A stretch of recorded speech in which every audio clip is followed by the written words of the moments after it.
Bismillahirrahmanirrahim. Qala al-musannifu rahimahullahu ta'ala wa nafa'ana bihi wa bi'ulumihi fi dharain. Sampai mana nih?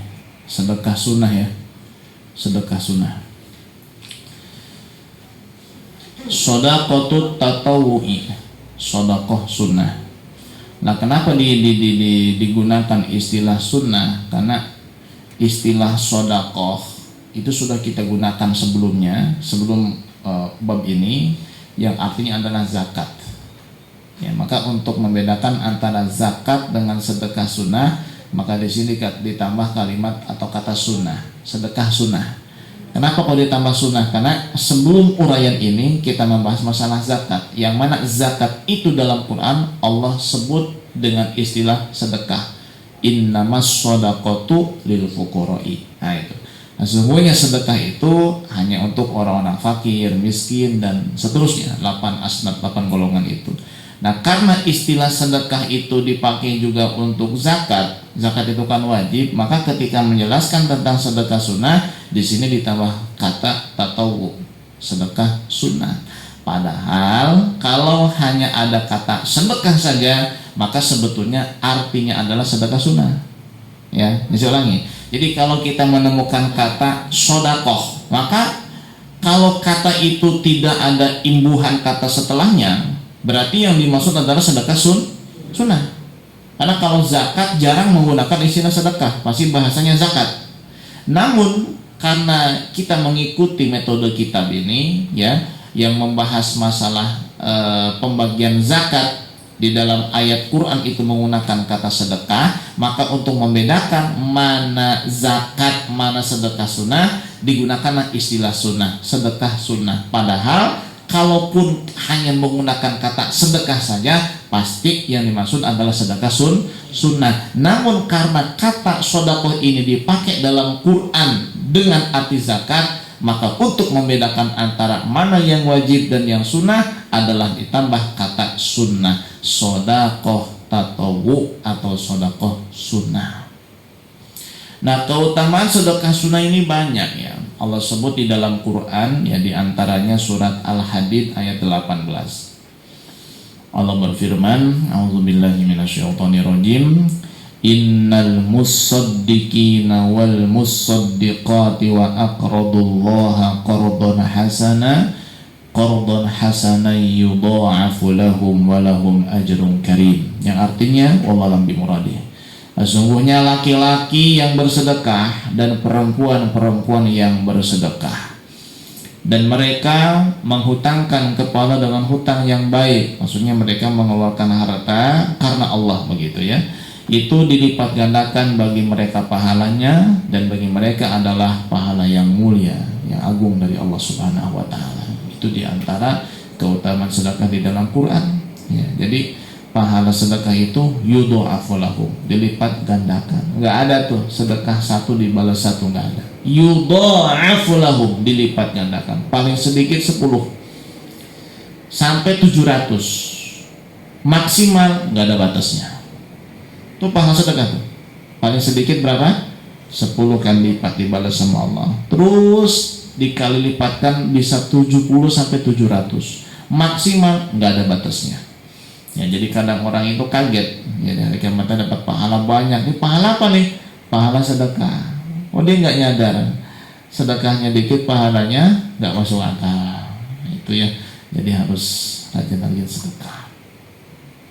Kalau hadis banyaknya. Pertama hadis riwayat Imam Ahmad ya. Nabi bersabda, kullu mri'in fi dhilli shadaqatihi. Setiap manusia berada di bawah payung ataupun bayangan ataupun naungan sedekahnya.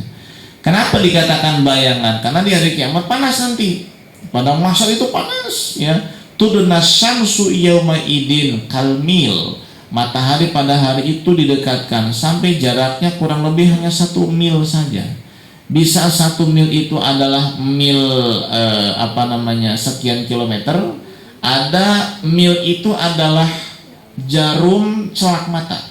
Orang dulu kalau pakai celak mata itu kan ada jarumnya dari besi itu ya, kuningan itu. Nah itu mil namanya. Jadi mil di dalam hadis itu para ulama tidak bisa memastikan apakah yang dimaksud adalah mil yang dipakai untuk celak mata, berarti jaraknya sangat dekat kan matahari dengan manusia itu. Ada mil juga adalah sekian kilo. 1 mil berapa kilo?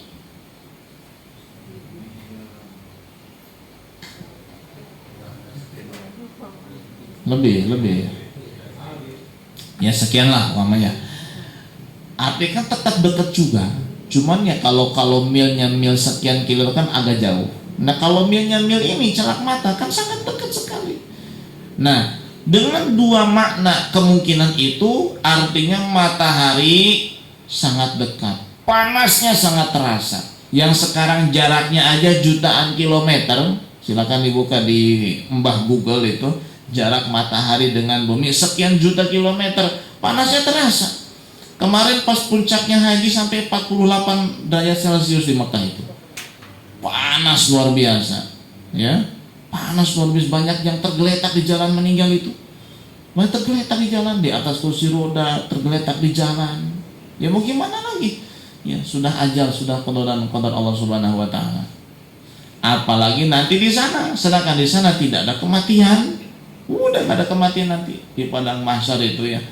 Nah, maka kalau kita nyariin sedekah, kita nggak bakal kepanasan. Kenapa? Karena kita dipayungi oleh sedekah kita. Maka sedekahnya yang baik. Ya kalau sedekah duitnya yang baik, jangan yang bolong.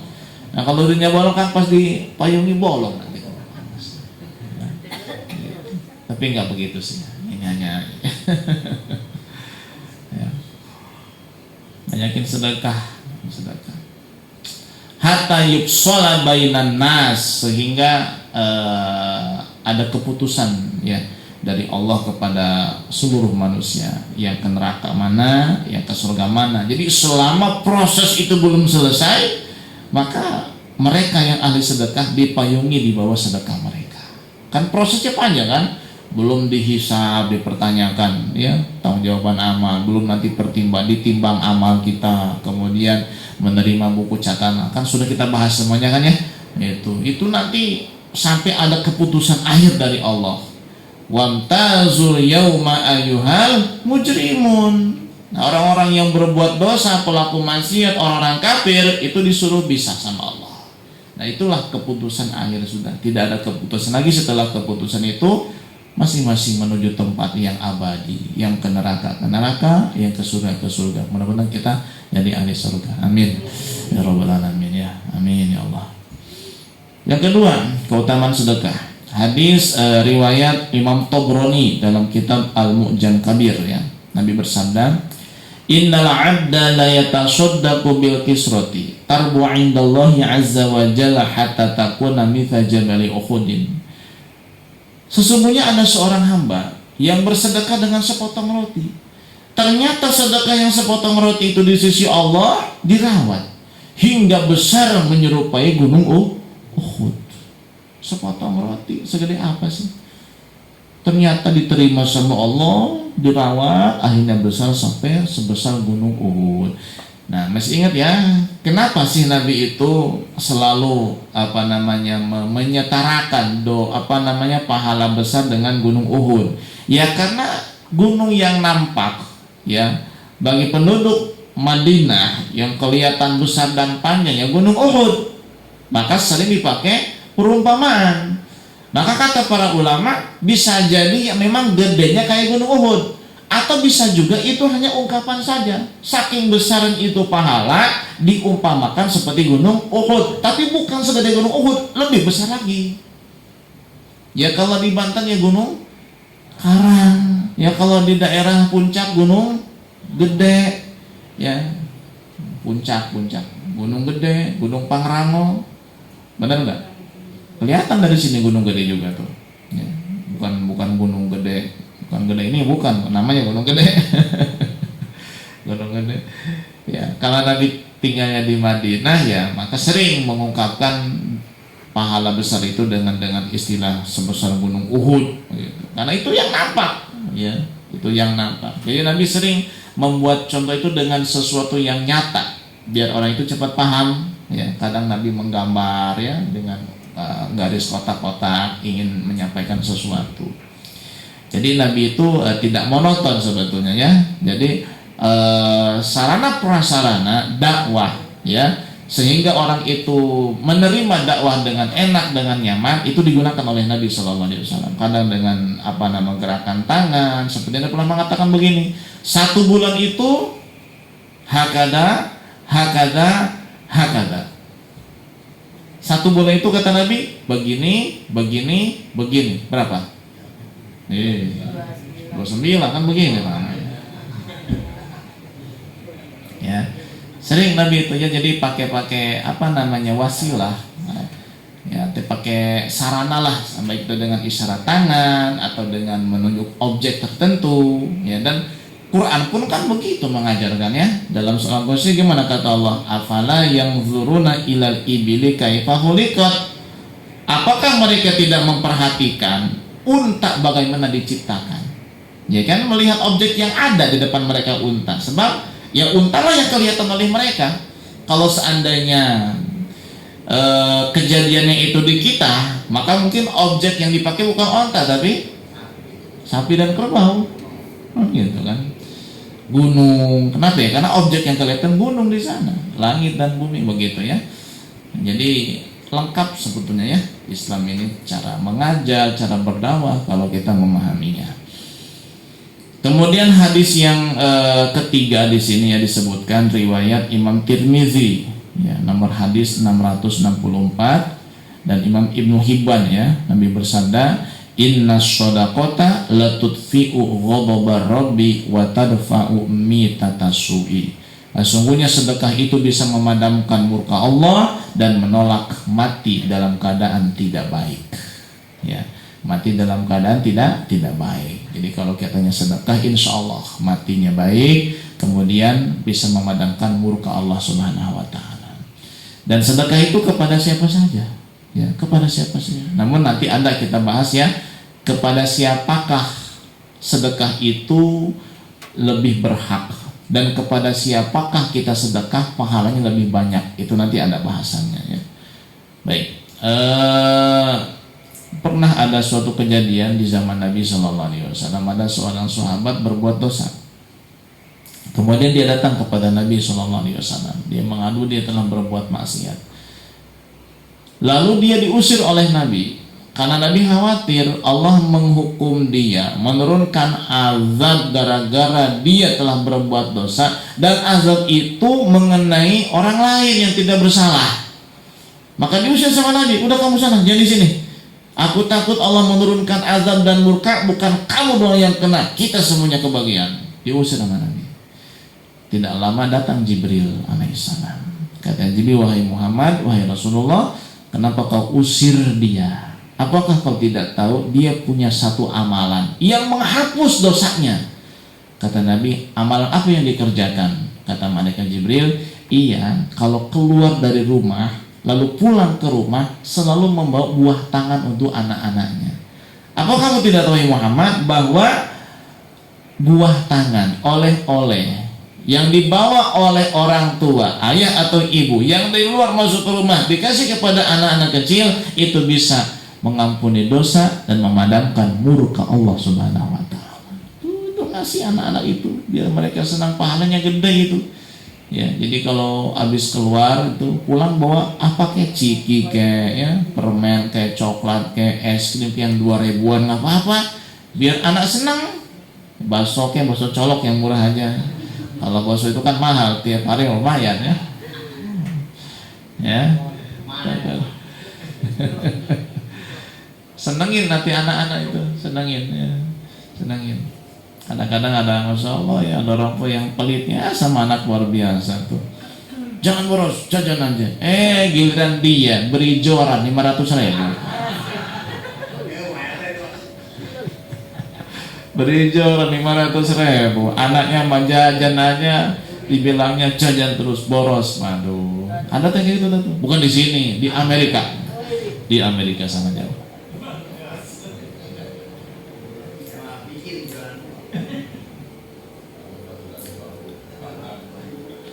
Baik, kita lanjut hukum-hukum sedekah ya.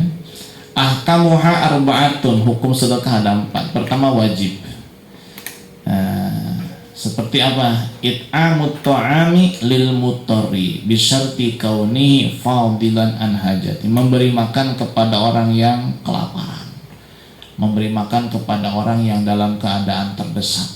Syaratnya ia punya kelebihan daripada kebutuhannya. Jadi kebutuhan sudah tercukupi, ada lebihnya, kasih tuh buat makan sama orang yang kelaparan. Itu wajib. Ya. Wajib. Nah, kelaparan di sini maksudnya bukan cuman lapar biasa, bukan. Artinya kalau nggak makan bisa mati, itu maksudnya. Ada orang yang kalau nggak makan mati karena sudah berhari nggak makan. Nah, kita ngasih makan kepada mereka wajib hukumnya. Wajib ya. Kayak kan beberapa kasus kejadian kan, ada orang yang tersesat ketika mendaki gunung, ya sendirian tersesat, kemudian bertemu dengan rombongan yang lain. Ini orang sudah badannya kurus, sudah gemeteran. Ini rombongan yang menemukan orang itu wajib ngasih makan, wajib. Asalkan ada lebih buat mereka begitu. Kalaupun mereka juga membutuhkan ya jangan. Jadi jangan sampai kita mengorbankan diri kita demi orang lain begitu. Jadi ada lebihnya, artinya cukup untuk perbekalan dan kebutuhan kita, sisanya kasih kepada yang sangat membutuhkan dan kelaparan itu. Dan ini pernah saya ceritakan ya, kisah seorang tukang sol sepatu ya. Udah cerita belum ini? Belum. Enggak, udah belum ini? Tukang sol. Belum ya? Belum ya, kita cerita dari gitu loh. Jadi dulu ada seorang ulama namanya Syekh Abdullah bin Mubarak. Ya, seorang ulama besar, dia wafat tahun 181 Hijriah atau Masehinya 797 Masehi kalau tidak salah. Dia ulama besar, waliullah ya. Wali agung, ulama hebat, diakui kebesaran ilmunya, kewaliannya oleh orang-orang banyak. Ketika dia melaksanakan haji, tepatnya saat bermalam di Mina, ia mimpi melihat dua malaikat yang sedang mengobrol. Kata malaikat yang satu, tahukah kamu berapa jumlah jamaah haji tahun ini yang diampuni sama Allah? Kata yang ditanya, yang diampuni sama Allah sedikit. Sedikit, sisanya tidak mendapat ampunan Allah Subhanahu wa Ta'ala. Namun berkat seorang laki-laki tukang sol di negeri Syam, Allah ampuni seluruh jamaah haji yang ada tahun sekarang ini. Itu tukang solnya mah nggak berangkat haji, tapi gara-gara dia itu yang berangkat haji sekarang tahun ini Allah ampuni dosanya. Udah cerita belum ini? Belum ya. Kalau udah saya stop ini.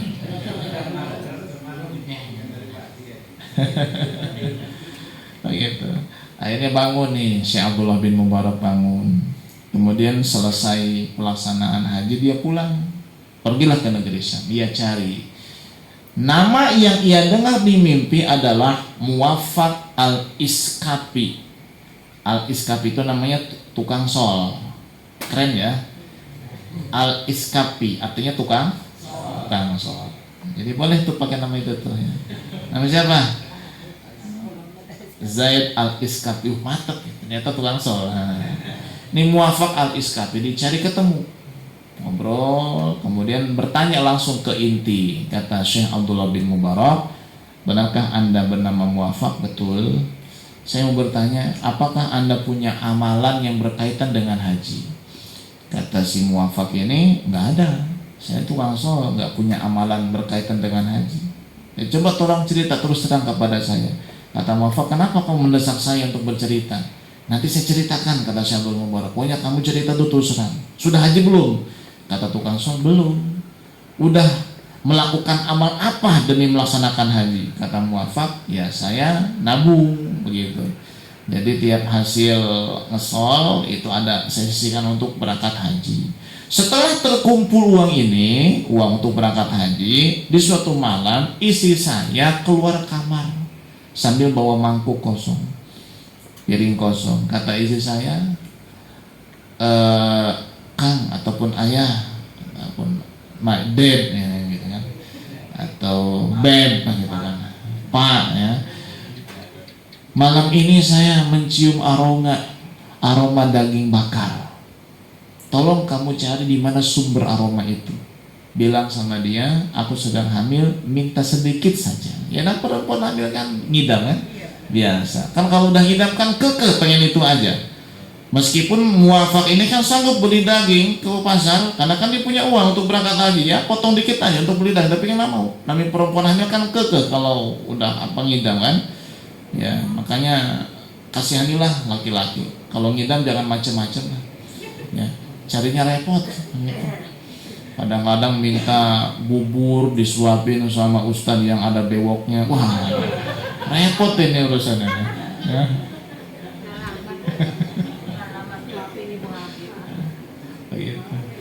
Akhirnya muafak ini keluar rumah cari sumber aroma. Ternyata nggak jauh tetangganya. Dia ketuk pintu, dibukakan, ada seorang wanita janda, tapi bukan jahe, bukan janda herang, bukan japuk, ya. Janda lapuk, atau japek, janda hapeknya. Kemudian ngomong nih, kata muafak, Bu, saya mencium aroma, Ibu sedang masak dagingnya? Iya. Bolehkah saya minta dikit aja, istri saya lagi hamil. Kata nih perempuan, maaf, bukan saya nggak mau ngasih, tapi saya mau cerita dulu. Nah, kalau kamu sudah nggak cerita saya, terserah nanti. Kalau tetap masih kekeh mau, saya kasih. Cuma dengar cerita saya dulu. Ya udah, saya dengarkan. Cerita tuh. Kata nih perempuan, wahai muafak, suami saya sudah meninggal. Kamu kan tahu ya. Setelah suami saya meninggal, kehidupan kami sangat sulit. Makan aja susah. Ini adalah malam ke-7 kami belum makan. Sedangkan saya masih punya anak yang masih kecil. Ya, udah malam ke-7 ini kami nggak makan. Maka saya terpaksa keluar rumah mencari makanan. Saya menemukan seekor bangkai keledai. Ada riwayat mengatakan seekor bangkai kambing. Saya potong bagian dagingnya, saya bawa pulang ke rumah. Inilah aromanya yang sedang saya masak. Kata muafak, kalau begitu saya nggak mau, karena itu haram bagi saya.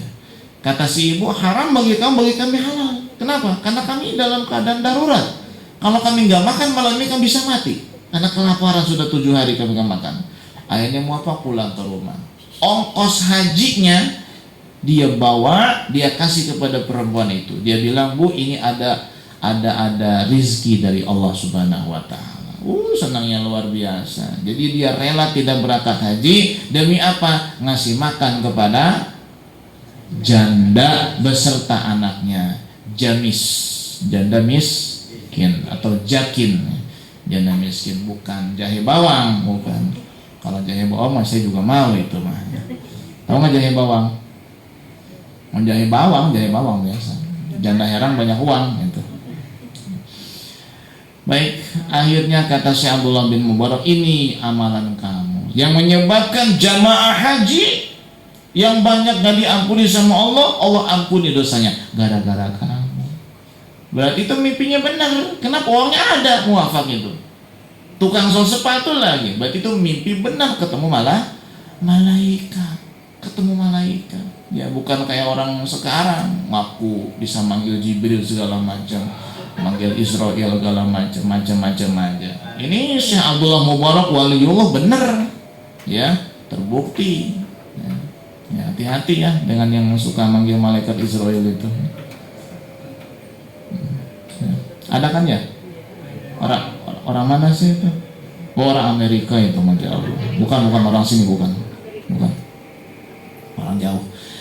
Kemudian yang kedua, hukum sedekah itu sunnah ya, dan itu adalah memang hukum aslinya. Jadi hukum asalnya sedekah itu adalah sunnah. Yang ketiga, makruh. Idza kana tasadduqu birradi, jika sedekah dengan yang tidak baik, dengan yang buruk, ya buah udah mau busuk disedekahin, itu makruh itu. Ya, papai sudah cepal disedekahin. Ya, bala-bala udah keras, udah 2 kali ngangetin, udah hitam keras disedekahin. Enggak, ini bukan baru ini mah, ya Allah.